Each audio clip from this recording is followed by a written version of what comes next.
Hello दोस्तों, स्वागत है आपका। वैज्ञानिक अवचेतन मन का उपयोग कैसे करते हैं? हम सब ने केमिस्ट्री में ये तो पढ़ा ही होगा कि बेंजीन का केमिकल स्ट्रक्चर कैसा होता है, पर क्या आपको पता है बेंजीन कैसे डिस्कवर हुआ था? एक केमिस्ट द फ्रीडरिच, जो बहुत समय से बेंजीन का स्ट्रक्चर समझने की कोशिश कर रहे थे, लेकिन उन्हें बेंजीन का स्ट्रक्चर समझ नहीं आया।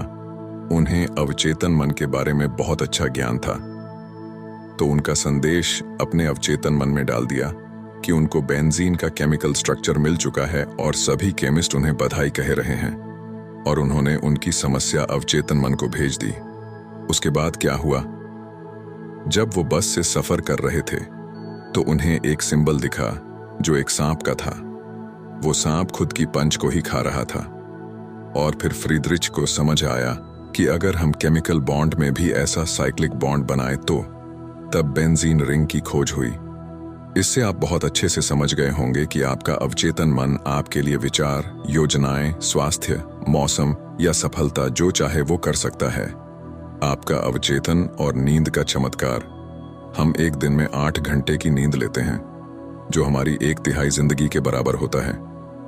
हमारी फिजिकल बॉडी सोते समय आराम करती है, पर फिर भी अवचेतन मन और उसके टारगेटेड ऑर्गन्स रात भर काम करते हैं।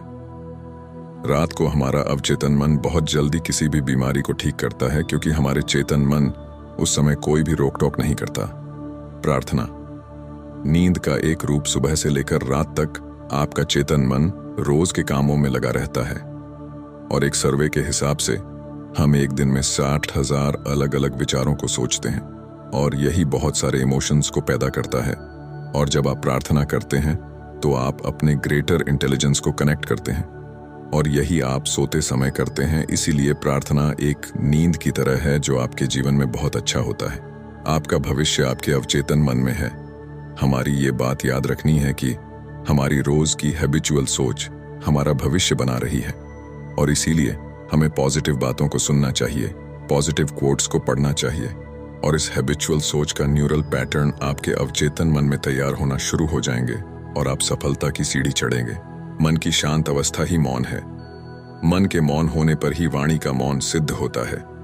अन्यथा यदि मन में विषयों का सतत चिंतन चल रहा हो और वाणी की हम मौन साधना करें, तब वह साधना खास प्रभावशाली नहीं होती।